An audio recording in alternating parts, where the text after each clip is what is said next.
Hello, hello. Hey, friends. Welcome back. It's fUNfiltered time, marketing talk for authors. And we are so glad you are here, whether you are watching live or you will be watching a replay. I'm Shelley Brown here with my amazing and beautiful friends, Carol Tetzloff and Sarah Cormany. Wave. Say hello. Hello. Hello.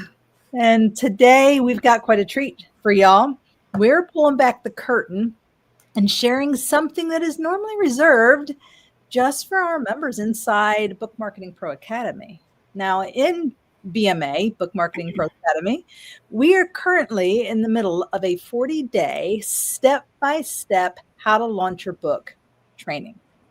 And this week, we happen to have a bonus group coaching that talked and did a deep dive on Facebook groups. And y'all, it was really good. And just the questions that were asked and the conversation. But we decided that this one was just too good not to share. So today, you get a sneak peek of what our members are learning inside the Academy on Facebook groups. And before you roll your eyes, like not another Facebook thing, hang with us. We are not here to convince you to spend more time scrolling or stressing over your algorithms. But what we are going to show you is how Facebook group can actually become your secret weapon for launching your book.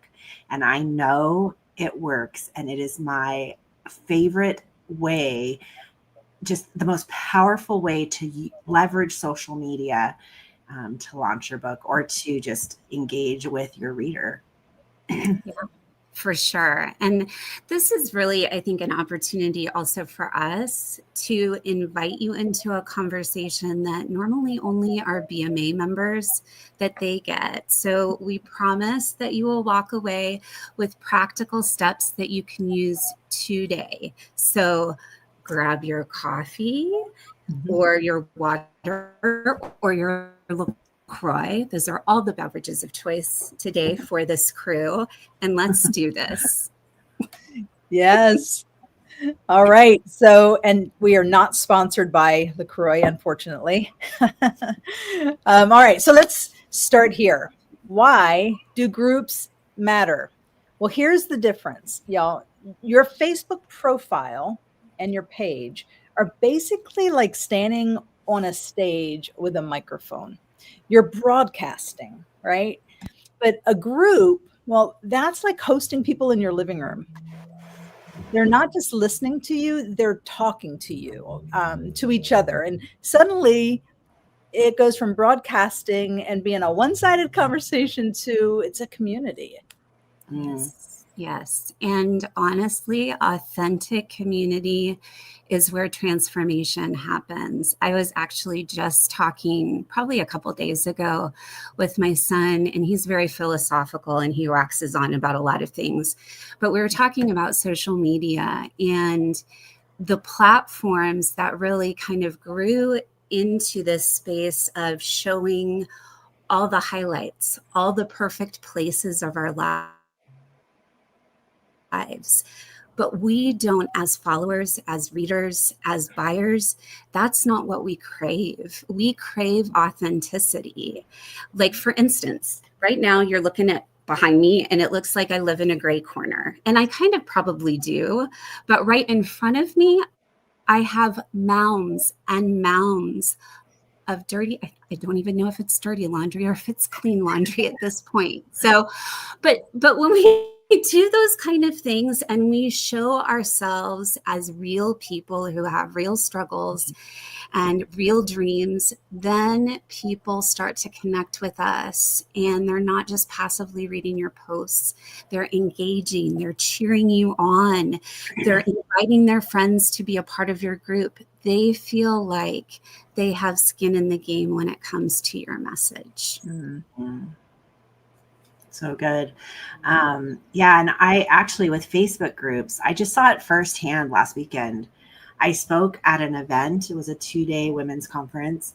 And I made a simple post about my group in my Facebook profile. And in 2 days, my group has grown by over 50 people. And you know what? Those people just didn't like my page. They actually joined in a space where I can now have a conversation with them. That is the power of a group, because your influence multiplies as people come in. Yeah, and here's the kicker. You don't need hundreds or thousands to make it worth it. A group of 30 engaged people is way more powerful than a page with 300 silent followers. Yeah. So let's talk about Janet McHenry. She's our writing coach in BMA. She's amazing. We love her. She's amazing. But she has a Facebook group, and it looks like what she did was she like re-engaged a Facebook group and kind of changed up some of the things she was doing. And she launched the group through her profile around a pain point that was so clear and so specific that I even joined. And y'all, I don't join every group. I barely join any group. And so you have to hit the pain point that I have for me to say yes, to be a part of your group, and to then have your posts, filtering through my feed. Honestly, I'm not sure I've joined my own groups. So you might be ahead of me. But that is really the power of identifying a felt need. Janet's group is not about buy my book. It was about, here is a space that we can come together where we're tackling something that's challenging, but we're doing it together. And that's the magic.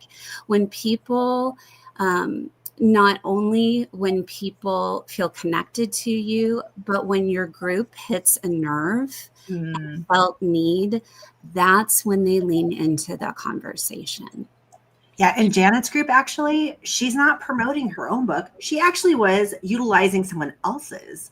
So it shows that it's not just all about her, that she wants to bring you resources and value that's going to hit that pain point that isn't about her, but it's about really identifying those pain points and then helping the reader navigate that, whatever that problem is. So good. Yeah, that is so good, Caroline. I'm so glad you brought that up. It shows it's not always just about us, right? And when we can cheer on other authors, that's invaluable, and people will reciprocate. Not that that's why we would do it, so that they'll reciprocate, but we just do, right? That's our nature. So yeah, I'm so glad you brought that up. So if you had a Facebook group, what pain? Here's some questions to ask. So what pain point or need would you meet for your audience? Think about your book. What's the struggle, the question, the tension that your reader is carrying? Because that is going to be the seed of your group. So let's start talking about content that is going to thrive in that group. And before I say this, one of the things I think you need to do before you even jump into that pool is knowing if you have the margin in your life for a Facebook group. I always think that's important. That's the first question. And then if you say, well, yes, I have this much time, that is what we're going to give you today, is what are the next steps. If you feel like this is your next step, how do you approach it? So again, it fits into your life rather than controlling your life. So if you build a group like any place in life and you don't show up, like I don't, and then post crickets, people don't stick around because there's no connection, right? So here are 4 types of content that thrive in the group. It makes you efficient, but it also makes you effective. So number 1, that kind of content that we're going to encourage first are challenges. And one of the main reasons for using challenges in a Facebook group is because it's kind of a quick win for the people in your group. It keeps them coming back, like a 7-day prayer challenge or maybe a 5-day devotional challenge. Well, actually, I guess it wouldn't be a challenge. It would be a 5-day devotional, but it doesn't have to be fancy. It just needs to be intentional. So number 1, challenges. Number 2, studies. tie it to a theme in your book or scripture and walk through a passage together. That's something that really, again, it drives those roots down into the ground and fosters that connection you want from a Facebook group. So number 1, challenges. Number 2, studies. Number 3, behind the scenes updates. So we've talked about this a lot. It could be something as simple as your messy desk, or it could be my mounds of laundry. I may even take a picture and throw it up on our Facebook page if I remember to do that. Anything that engages your group and community to understand the process of writing your book, because again, it makes you a real person. So that's number 3. Number 4, real life connection. At the end of the day, this is something we all crave and need. So polls, live Q&As, or asking people to share their stories, that is really the glue, because that's how we can say, I've been there too, and here's how God moved. Yeah. And let me just add a little bit to that. So people do love to be part of your journey. And it's great to invite them into your space, because then when they join your group, they want to get to know who you are. They don't want you to just throw a bunch of content at them. They actually want to know you, because oftentimes in your group, it's not going to be just your friend base or your follower base on your profile, because when you share things, if you allow your group to be public, then you have people sharing your posts and they find you. Or if you do collaborations, you have a plethora of people that you don't even know perhaps in there. Or when we speak at events, or when we do something that's outside of the ordinary and get people to join us. Again, we want them to be part of our journey. So when you show them your rough draft, you can say to them, like, you're working on some titling or some subtitles, which one do you like better? And just realize, like, they're going to give you their opinion. It's okay. Like, you don't have to take it, but at least you're getting some feedback from people that would be potentially your readers, but you're inviting them to take some ownership. And so when launch day comes, they feel like they had part of your book. And so it becomes theirs. Yeah. And here's a pro tip. Don't overthink your posts, y'all.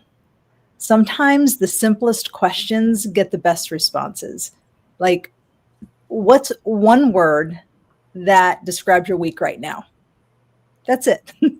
And suddenly you've got 20 comments. You've got a conversation thread going on. Mm-hmm. And remember, it's not about perfection. It is about connection. And I know I'm guilty of this, spending way too much time in Canva, but that's time in my life that I could be investing not only in my Facebook group, but also in other people. People may come for your content, but what they really stay for is community. Yeah. So let's take all of this and get really practical. So here's 5 priority steps to launch your book. And we do this with anything you do in marketing, but we're going to specify it for Facebook groups. Number 1, you have to decide the pain point your group is addressing. So don't skip that, because clarity is everything. Then choose a simple and clear name. Don't do some name that isn't going to speak to your mission or your passion.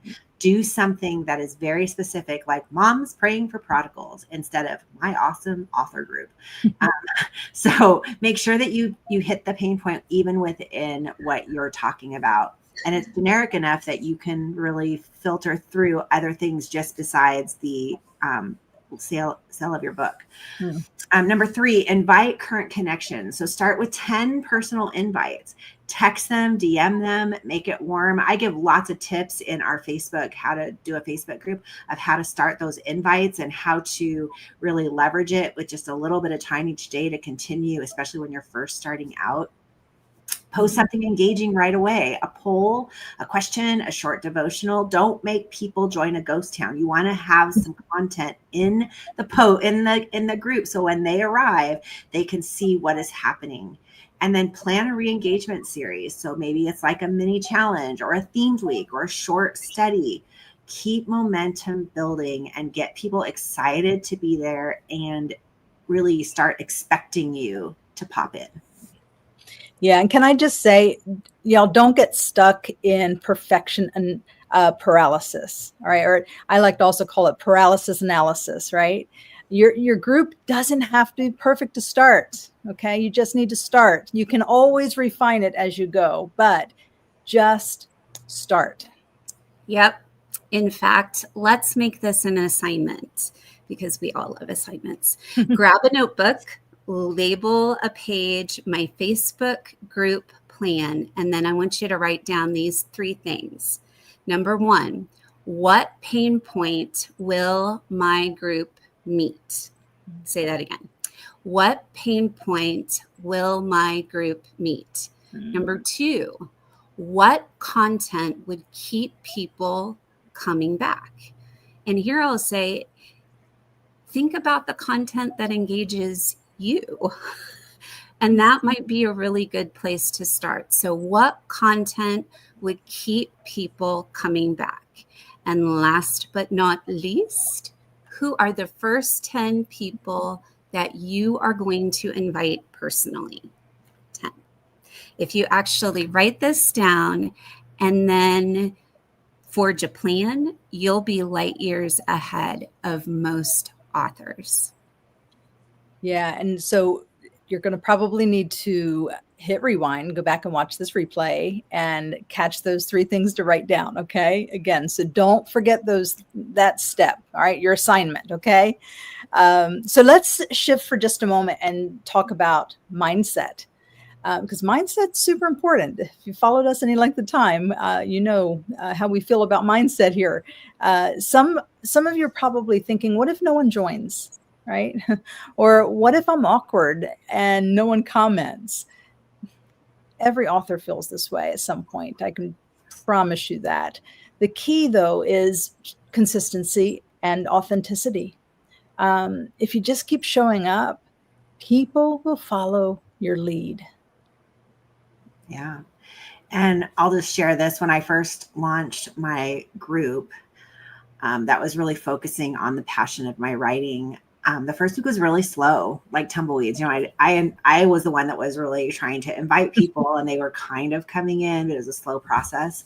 But when I started posting simple questions and one day it just clicked and people began to jump in. And now those same people are my biggest book champions. Mm-hmm. They're the ones that leave reviews. They tell my friends, they show up at my signings.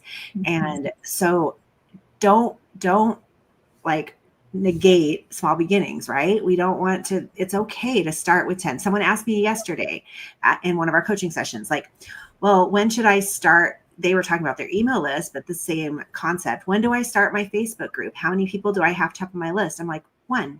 You just have to have 1 because that one person is going to start the momentum to build your group. So just start somewhere. Yeah. I always go back to the story of the little boy with his 5 loaves of bread and 2 fish. Look what God can do with a small offering.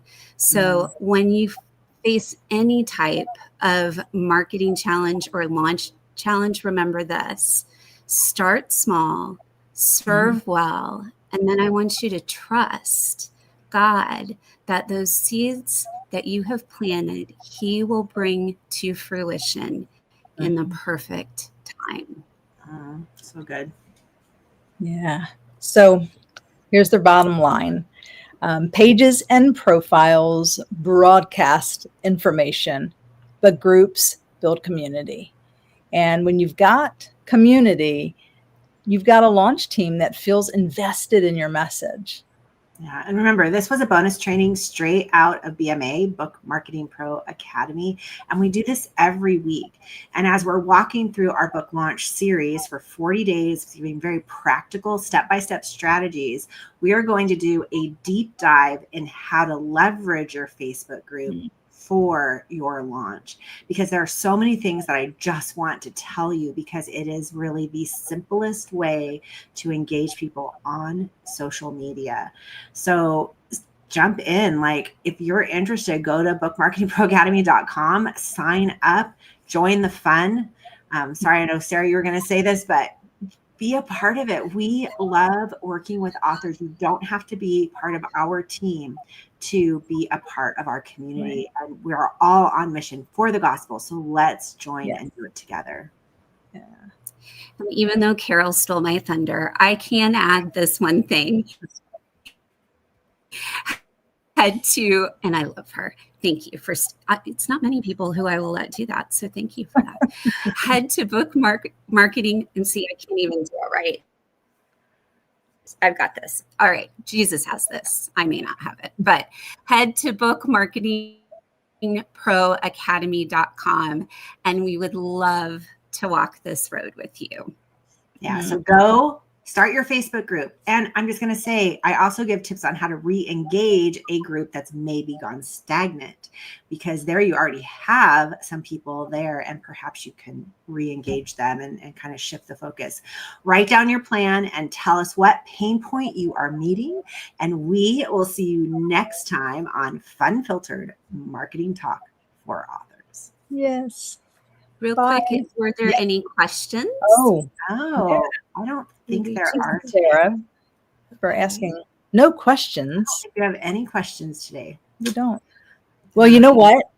If y'all have questions and you're watching the replay, if you put it in the comments, we'll check it out and we will respond to you. All right. We will. Or you can email us at info@redemption-press.com. We are happy to answer emails there and get back to you and maybe give you some more information on how you can be part of our community. Yeah. All right. God bless y'all. Till next time. Bye. Bye.